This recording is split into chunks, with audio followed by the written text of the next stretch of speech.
이 시간 다 함께 찬송하겠습니다.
이제 다 함께 사도신조로 우리의 신앙을 고백하시겠습니다.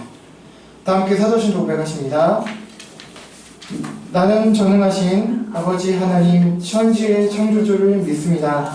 나는 그의 유일하신 아들 우리 주 예수 그리스도를 믿습니다.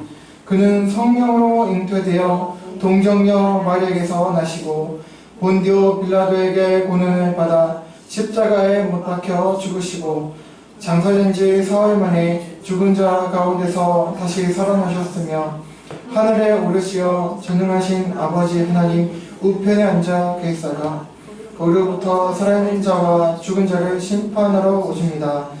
나는 성령을 믿으며 거룩한 공교회와 성도의 교제와 죄를 용서받는 것과 몸의 부활과 영생을 믿습니다. 아멘. 네, 이 시간에는 특주 순서가 있겠습니다. 한 마음으로 청하도록 하겠습니다.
오늘은 정말 감사합니다.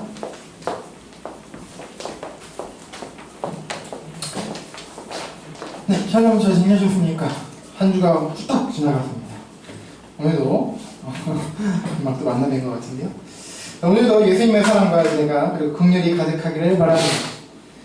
오늘은 조금 후 진행될 수 있을지 모르겠지만 공동의회와도 관련해서 교회 재정 사용 관련해서 신명기 말씀을 살피며 은혜를 나누고자 합니다.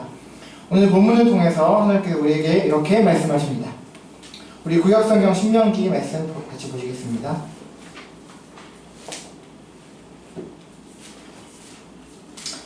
구약성경 신명기 15장입니다. 구약성경 신명기 15장 7절부터 11절까지인데요. 구약성경 285쪽에서 286쪽에 있습니다. 구약성경 신명기 15장 7절부터 11절까지입니다. 제가 먼저 여러분 한 절, 마지막 11절 같이 읽도록 하겠습니다. 제가 먼저 읽습니다. 내 하나님 여호와께서 내게 주신 땅 어느 성읍에서든지 가난한 형제가 너와 함께 거주하거든 그 가난한 형제에게 내 마음을 완악하게 하지 말며 내 손을 움켜쥐지 말고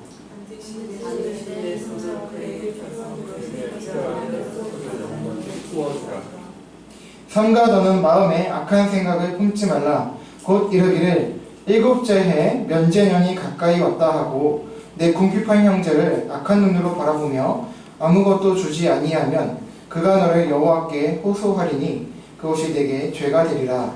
너는 반드시 그에게 줄 것이요 그때는 악한 마음을 품지 말 것이니라. 이것을 하나님의 영광에서 내가 모든 내 생각을 마시되 내 복을 주시리라.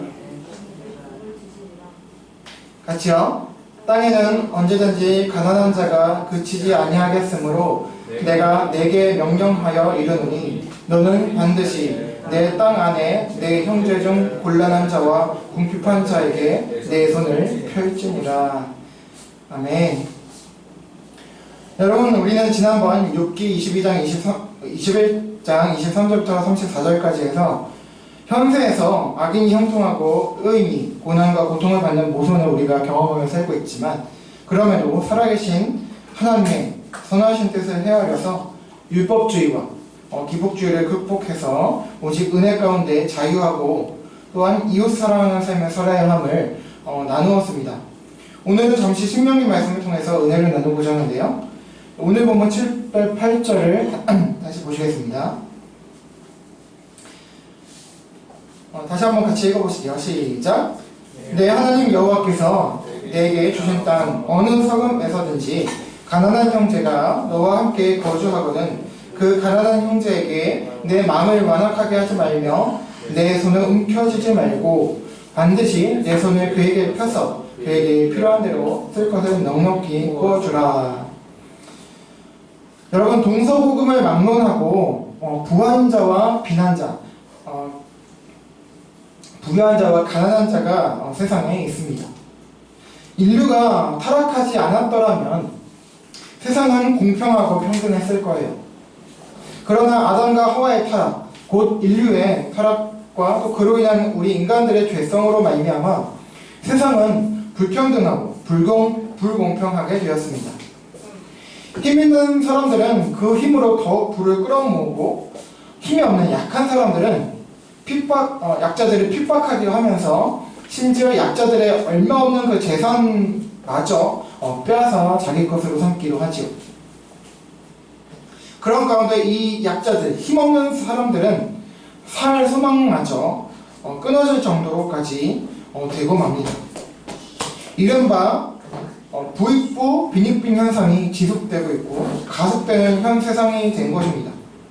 이렇게 빈자들, 가난한 사람들이 발생하고 존재하는 현 세상을 우리는 살아가고 있습니다. 그래도 하나님의 그런 은혜로운 섭리 가운데 사회와 국가를 통해서 이 복지라는 제도가 불완전하게 남아 생겨나고 그리고 작동하게 되었어요. 그러나 그럼에도 가난하고 어려운 사람들은 참 수가 많고 또 항상 있게 되었다는 거예요. 그래서 이런 말도 있죠. 옛날부터 이런 말이 있습니다. 가난은 나라님도 구제하지 못한다 라고 하는 말이 있어요. 그러니까 이 나라님은 임금님, 왕을 얘기하는 건데 그 큰 힘을 가진 왕도 가난을 근본적으로 가난에서 구해줄 수 없다는 거죠. 완전하게 해결해 줄 수 없다는 거예요.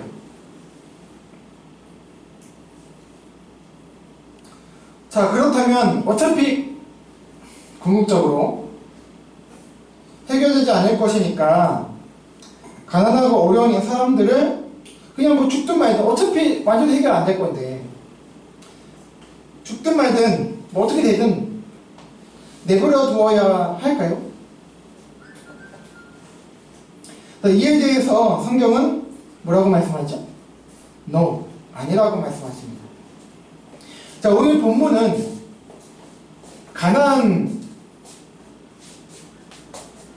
땅으로 입성하기 전에 이스라엘 백성들에게 모세를 통해서 하나님께서 명령하신 것들 중 일부를 말씀하고 있는데요.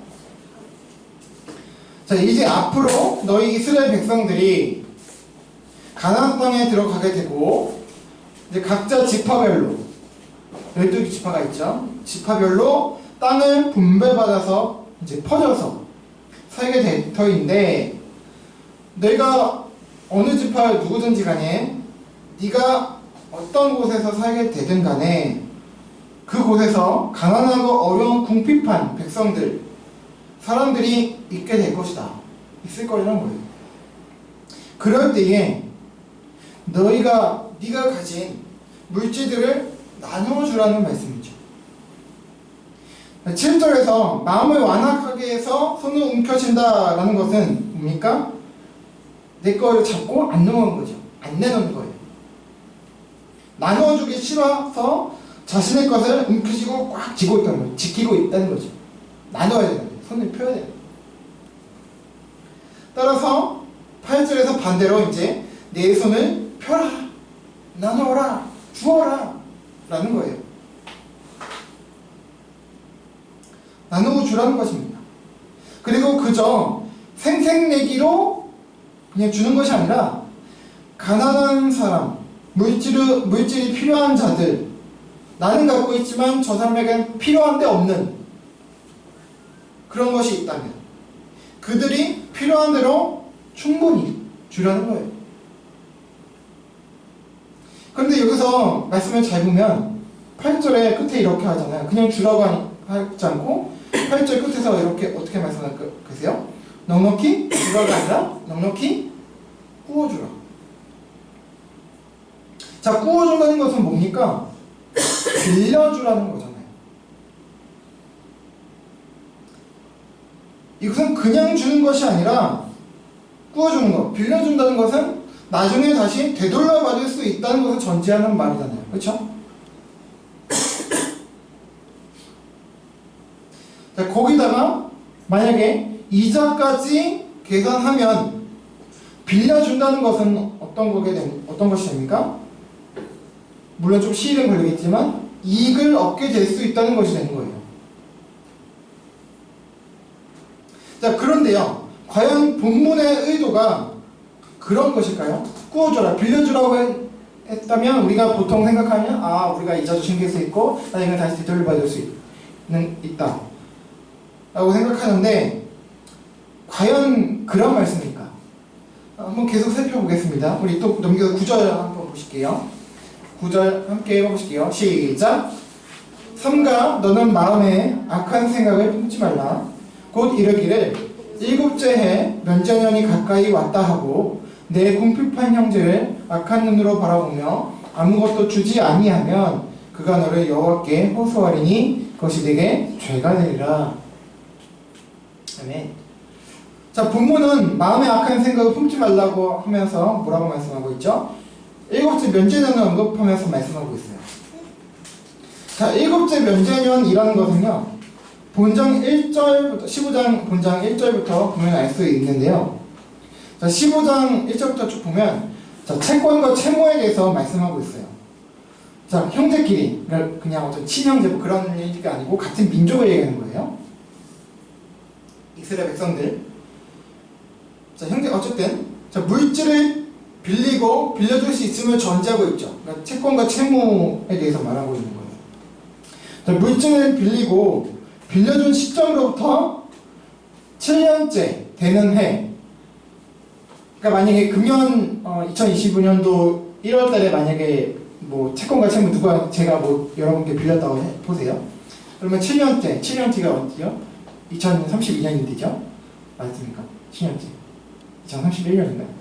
그때 마지막 12월 달 끝자락에 그때 다 면제 받는다는 거예요. 만약 못 갚을 경우. 그러니까 그 2025년 기준으로 했을 때 면제년은 2032년이 되는 것이고 그때 끝에 12월 달에부터 이제 면제가 된다는 거예요. 그 안에 못 갚게 되면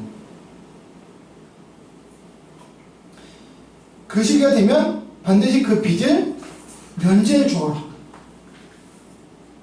면제해 주어야 한다는 거예요. 따라서 7째 해 면제년이 다가온다고 되돌려 받을 수 없다고 생각해서 나 이 사람한테 안 줄래, 안 빌려줄래, 안 주겠다고 하지 말라는 거예요. 그래도 필요한 게 있으면 가난한 힘든 사람이 있을 때 그 사람 필요하면 주라는 거예요. 안 주라는 거예요. 한마디로 무엇입니까? 받을 생각, 되돌려 받을 생각하지 말고 필요한 것이 있다면 어떤 사람이 힘들고 고난을 받고 가난해서 그 다음 필요한 게 있다면 그냥 주라는 거예요. 앞에는 구워주라고 빌려주라고 했습니다만 못 받을 수도 있다는 거예요. 그 되돌려 그거를. 결과적으로 그냥 주라는 것과 별반 다르지 않습니다. 자, 그러면 왜 본문은 구워주라, 빌려주라 라고 말씀을 했을까요? 자, 그것은 두 가지가 이유가 있는데요. 첫 번째는 그냥 줄테니까 네가 알아서 써. 그러면은 어때요? 그 채무자, 우리가 얘기할 수 있는 그 채무자가 악용을 할 수 있기 때문인 것이고, 그리고 또 그 7년 면제년이 되기 전까지 그 기간 동안은 갚아야 되는 거예요. 얼마든지 조금씩 갚든 뭐 한 번에 갚다 하여튼 갚아야 되는 거예요. 단 이제 너무 형편이 힘들어서 못 갚을 경우 7년째 되면 면제받을 수 있다는 거죠. 그래서 채무자의 악용을 방지하고 채권자를 지켜주기 위해서. 자, 따라서 채권과 채무가 발생한 시점으로부터 면제년과 또 그 시점이 오기 전까지는 채권자는 채무자로부터 빌려준 것을 되돌려 받을 수 있습니다. 그런데 그럼 면제년의 그 시점이 되기 전에는 되돌려 받을 수 있으니까 어떻게 할까요? 7년째 되기 전에 막 독촉하는 거죠. 빨리 갚아요. 우리 요즘 시대랑 막 전화하고 막 이메일 보내고 막 당해보신 분 아시죠? 힘든 거. 빚 독촉하고 또 이자를 또 챙길 수 있는가가 그러면은 또 관건이 되겠죠. 빚을 독촉하고 이자를 과연 받을 수 있을까? 자, 성경은 어떻게 말씀하셨죠? 한번 우리 신명기 15장 2절 말씀을 같이 보실게요. 시작. 면제의 규례는 이러하니라. 그의 이웃에게 꾸어준 모든 채권자를 얘기해요. 그것을 면제하고 그의 이웃에게나 그 형제에게 뭐 하지 말라고요? 독촉하지 말지니 이는 여호와를 위하여 면제를 선포하였습니다. 독촉하지 말래요. 독촉 금지.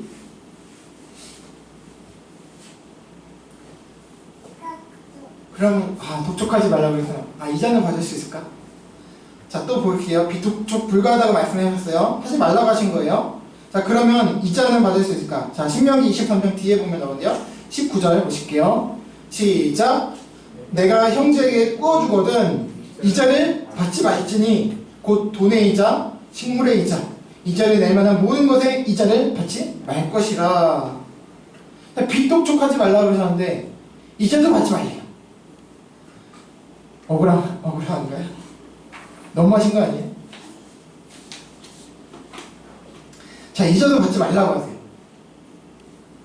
자, 만약 빚독촉한다, 이자를 받는다, 그리고 필요한 것에 가난한 자가 필요가 있는데 나는 가지고 있는 어떤 그게 있는데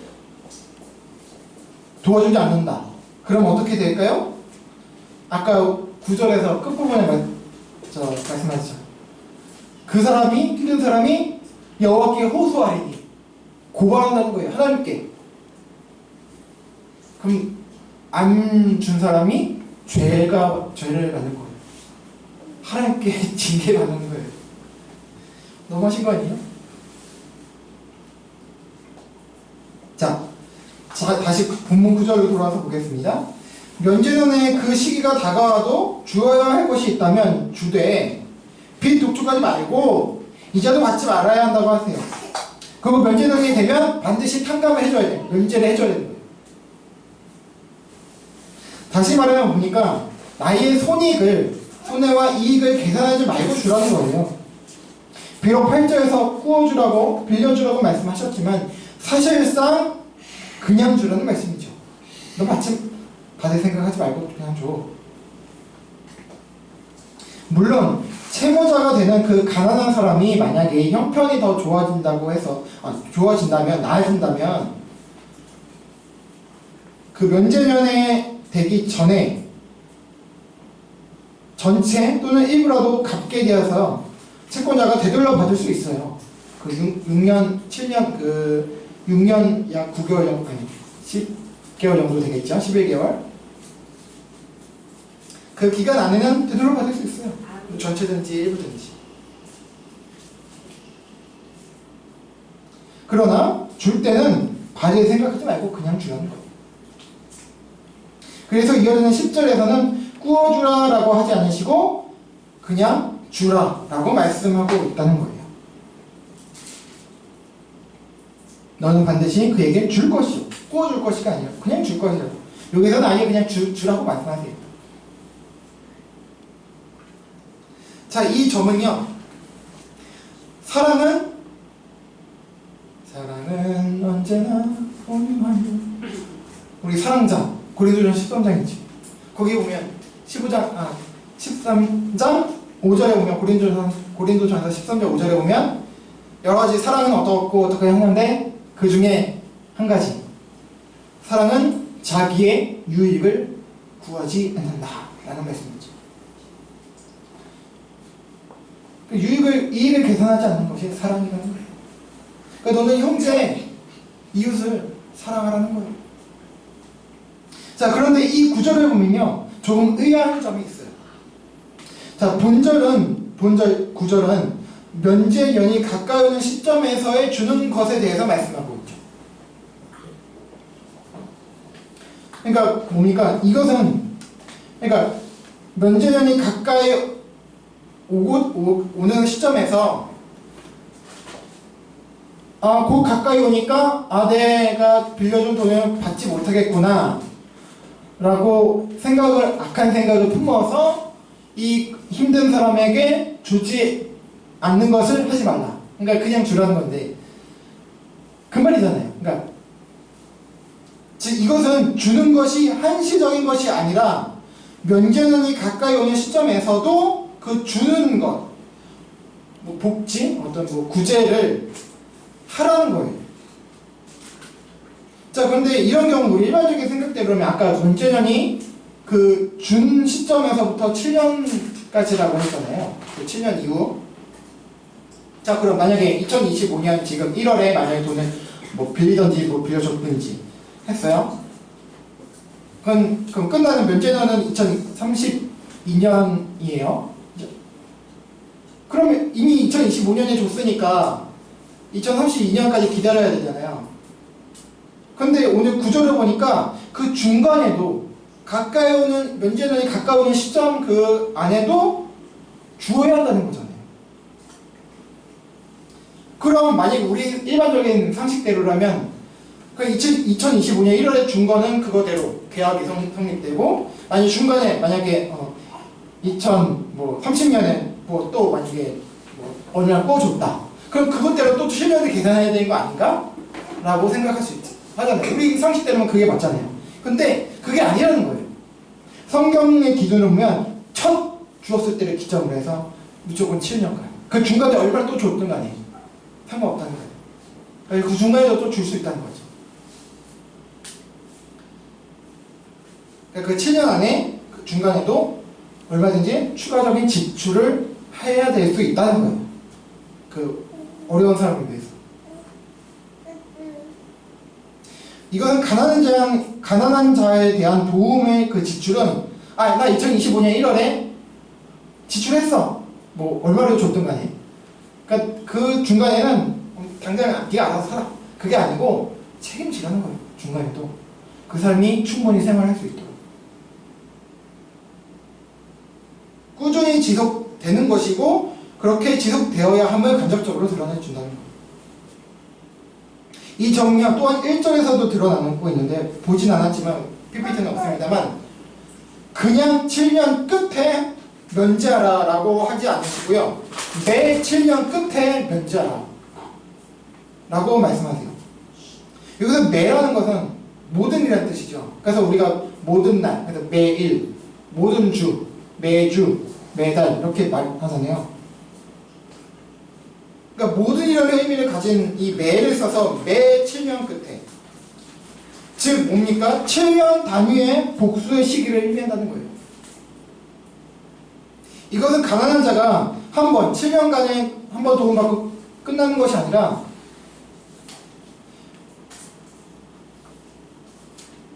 생활이 어려운 그런 자들은 그 7년간의 한 횟수로 도움받는 것으로 끝나지 않는다는 거예요. 꾸준하게 도움이 필요한 사람들이라는 것을 드러내주고 그렇게 해야 한다는 거예요. 구제는.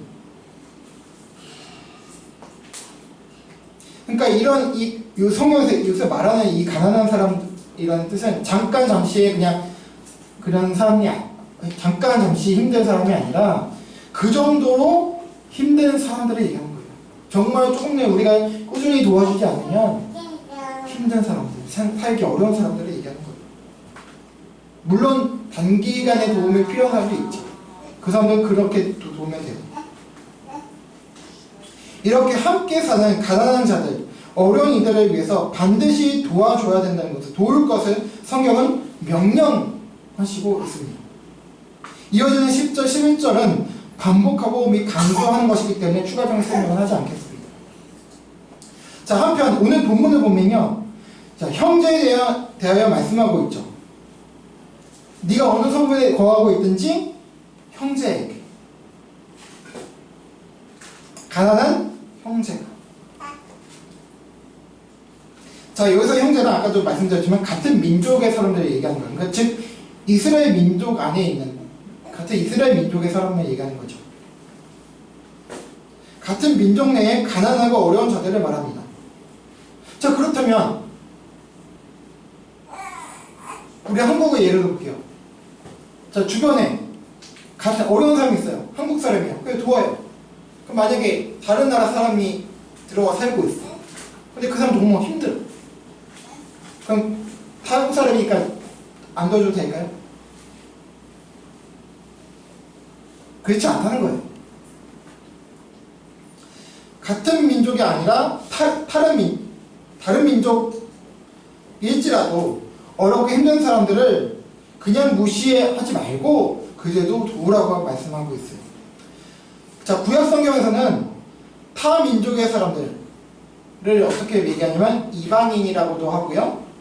또 나그네라는 개념으로 언급하고 있어요. 자, 본장의 앞장인 신명기 14장 후반부에 보면 PPT는 없습니다. 나중에 찾아보세요. 우리가 잘 아는 11조라는 이 제도에 대한 규례를 말씀하고 있는데요. 자, 14장 마지막 절이 29절에 보면 자, 11조가 쓰여져야 할 대상들을 말씀하고 있어요. 첫째, 레위인은 제사장들이죠. 그러니까 성직자들인 거예요. 그 당시에. 그 당시 레위 지파 사람들은 땅을 분배받지 않았어요. 그래서 각 지파 그 땅 분배가 다 흩어져서 그곳에서 다른 지파들 대신으로 해서 성전에서 일을 하는 그런 사람들이었어요. 그래서 말 그대로 10분의 1쪽, 10분의 1. 그러니까 백성들이 어떤 재물을 가지고 오면 그 안에서 10분의 1을 취해서 이제 먹고 사는 거예요. 그래서 일종의 약자였죠. 그러니까 레위인 그리고 고아와 가부, 고아 부모 없는 아이들, 그다음에 과부, 남편이 잃은 그 여자분들.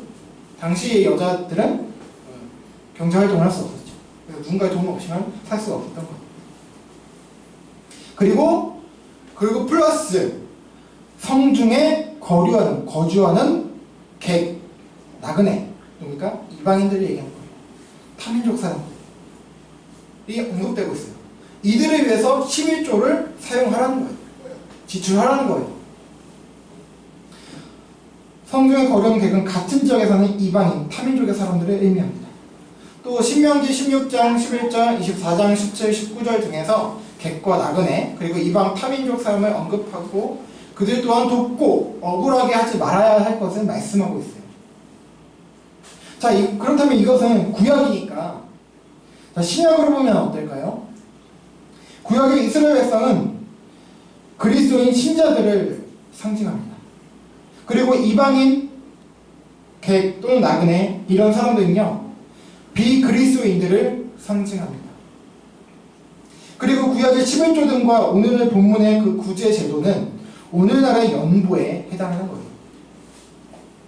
신약시대의 교회는 이 연보로서 같은 신자들 내에 어려운 형제 자매들을, 같은 믿음의 사람들을 의미하죠.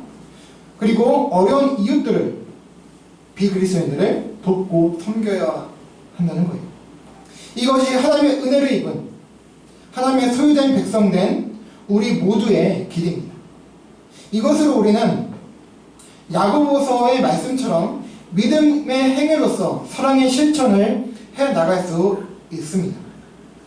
자, 그렇다면 이 말씀을 지키는 주체는 누구일까요?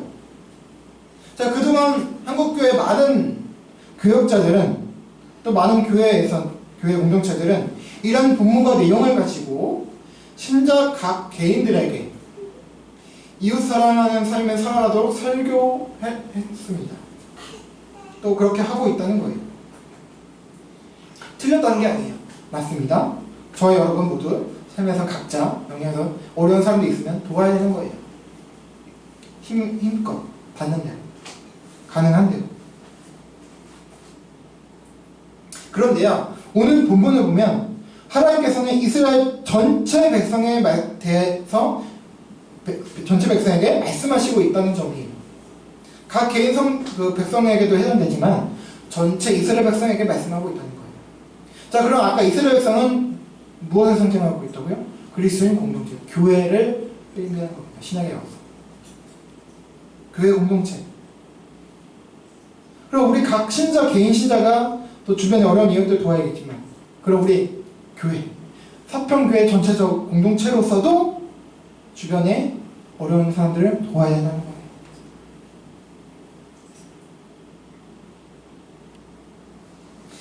이 규례의 명령은 신자 개인은 물론 교회 공동체가 함께 실천해 나가야 된다는 거예요. 따라서 우리 각 개인 신자들이 각자의 삶 속에서 서로와 이웃을 돌보고 섬기며 도와야 하겠지만, 교회 공동체적 차원에서도 어려운 성도들과 이웃들을 돌보고 도와야 함을 우리는 알 수 있습니다. 자, 이를 위해서 우리 주님께서는 연보라는 제도를 교회에 주셨지요. 그렇기에 우리가 매주 많든 적든 여러분 힘껏 지금 연보하고 계신 거 아닙니까? 뭐 10분의 1을 하시든 뭐 얼마를 하시든 그렇게 하고 계신 거 아닙니까?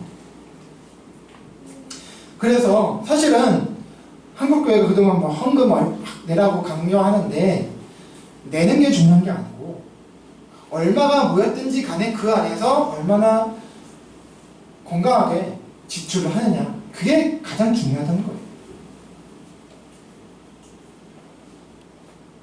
사랑하는 그리스도 여러분, 오늘 본문과 성경 전체의 가르침을 따라서 우리는 하나님의 사랑과 은혜를 받은 자들로서 이제 주변의 어려운 이들을 살피고 돕고 돌보아야 합니다.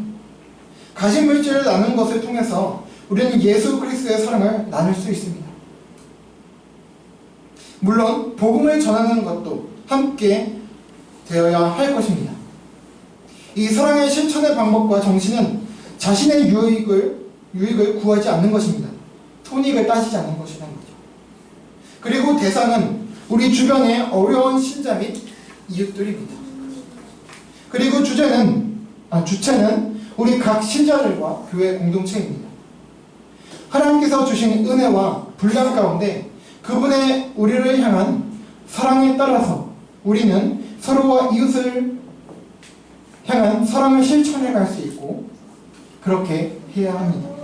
그러할 때 우리를 통해서 하나님의 뜻이 우리의 삶과 우리의 지역 가운데 우리의 삶의 현장 가운데 이루어지고 하나님의 사랑이 전파될 것입니다. 이런 서로와 이웃을 향한 사랑의 실천으로 하나님의 사랑을 전파하고 주님의 나라를 이루어가는 데 쓰임받는 저와 여러분 그리고 교회 공동체가 되기를 예수 그리스도의 이름으로 간절히 소망하고 축원합니다. 이제 신약성경 한 구절만 읽고 마치겠습니다. 마태복음 25장 40절입니다. 시작. 임금이 대답하여 이르시되 내가 진실로 너희에게 이르노니 내가 여기 내 형제 중에 지극히 작은 자 하나에게 한 것이 곧 내게 한 것이니라 하시고. 아멘. 함께 찬양하고 기도하시겠습니다. 우리 찬송가 211장입니다.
오늘 말씀과 찬양하면서 생각하시면서 기도하기 원합니다. 여러분, 하나님께서 저와 여러분에게 구원의 은혜를 주셨습니다. 값없이 주셨습니다. 그리고 우리 필요한 대로 물론 때로는 부족함이 있고 어려움이 있고 고난이 있지만 복을 은혜 가운데 주셨습니다. 또 주실 것입니다. 이렇게 하나님의 사랑을 받은 자로서 우리가 할 수 있는 것이 무엇일까요? 하나님께 무엇을 드릴 수 있을까요? 아니요. 우리는 하나님께 뭔가 해드릴 수 없어요. 그러면 하나님께서 우리에게 무엇을 원하실까요? 얘들아, 나의 자녀들아, 많은 것을 하나님께 뭐 바치라고 하실까요? 예배 똑바로 해라, 헌금 많이 바쳐라 라고 하실까요? 아니에요. 그저 내 이웃을 내 몸같이 사랑하라고 말씀하십니다. 우리는 이웃들을 그러면 어떻게 사랑할 수 있을까요? 여러 가지 정수적인 것으로 사랑할 수 있겠죠. 그러나 또 한 가지 방법이 있다면 우리가 가진 물질을 나누는 것입니다. 주변의 어려운 이웃들을 위해서, 어려운 사람들을 위해서 나누는 것이 바로 하나님을 사랑하는 것입니다. 이 시간 기도할 때에 하나님, 저희에게 보신 은혜 감사합니다. 그 사랑 감사합니다 하고 기도했으면 좋겠고요.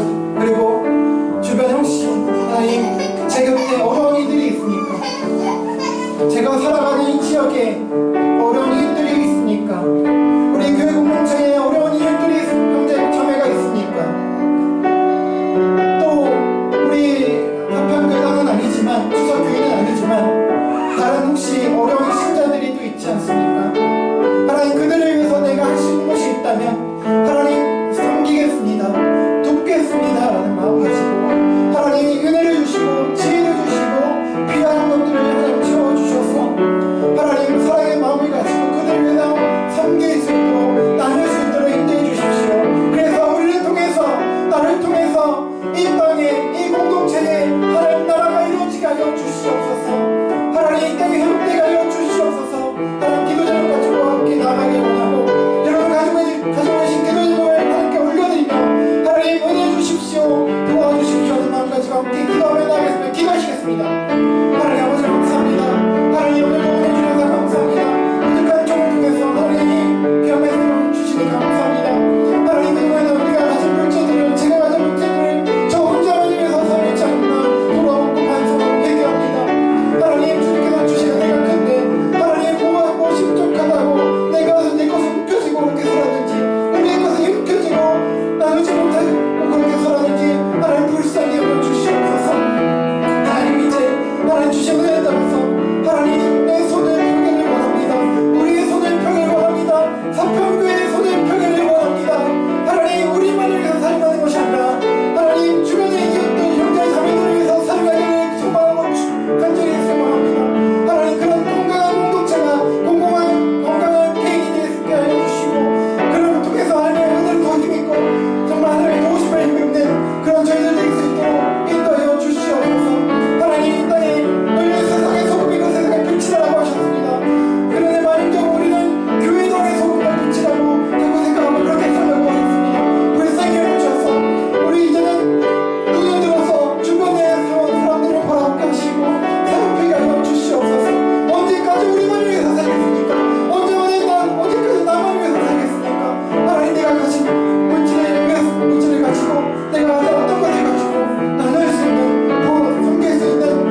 주신 하나님 아버지 감사합니다.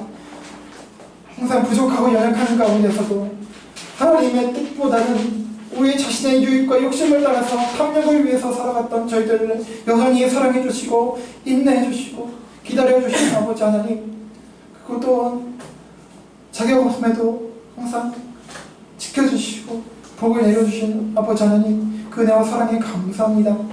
하나님, 우리가 그런 사랑과 은혜를 받은 자로서 이제는 우리의 손을 펴서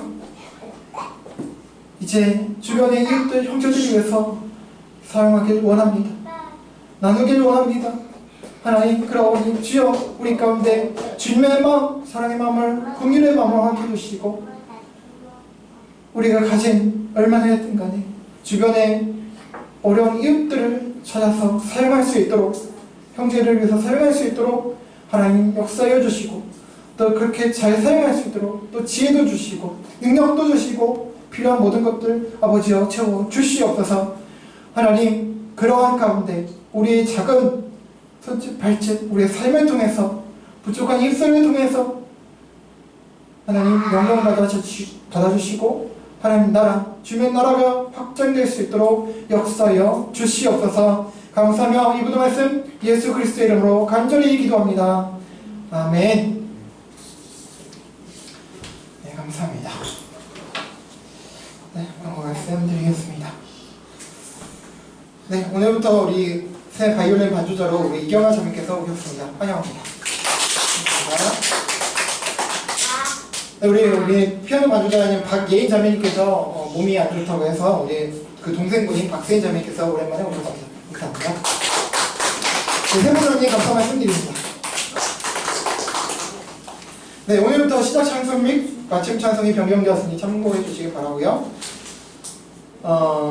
지난주에 광고 드렸다시피 오늘 공동회의가, 의회가 있을 것 있다고 말씀을 드렸는데요.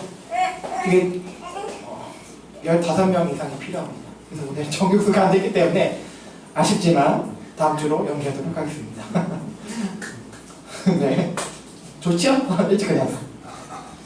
네, 6월 재정보서, 지난해 재정보고서를 뒤에 데스크에 놔뒀으니까 수령해 주시고 확인해 주시길 바랍니다.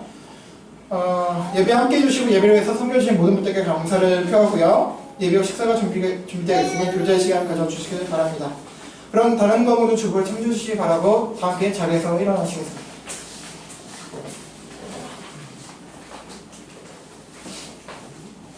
우리 주님께서 가르쳐주신 주기도문 하고 찬송하고 축도로 예배 마치겠습니다. 다 함께 주기도문 하시겠습니다. 시작. 하늘에 계신 우리 아버지, 아버지의 이름을 거룩하게 하시며 아버지의 나라가 오게 하시며 아버지의 뜻이 하늘에서와 같이 땅에서도 이루어지게 하소서. 오늘 우리에게 일용할 양식을 주시고 우리가 우리에게 잘못한 사람을 용서하여 준 것 같이 우리 죄를 용서하여 주시고 우리를 시험에 빠지지 않게 하시고 악에서 구하소서. 나라와 권능과 영광이 영원히 아버지의 것입니다. 아멘. 찬송하겠습니다.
주 예수 그리스도의 은혜와 하나님 아버지의 사랑과 성령님의 내주, 감화, 감동, 교통, 위로, 인도, 회복, 그리고 동행하심이 나에게 그리고 우리에게 주신 하나님의 은혜와 긍휼을 다시금 마음에 새롭게 함으로 그 은혜와 사랑을 따라 주변의 어려운 형제 자매와 이웃들을 돌보고 섬기며 도우며 그렇게 사랑하는 우리 각 개인과 교회 공동체로서 기도하며 나아가는 삶을 살아가기를 다짐하고 소망하는 모든 그리스도인들에게 영원토록 함께 있을지어다.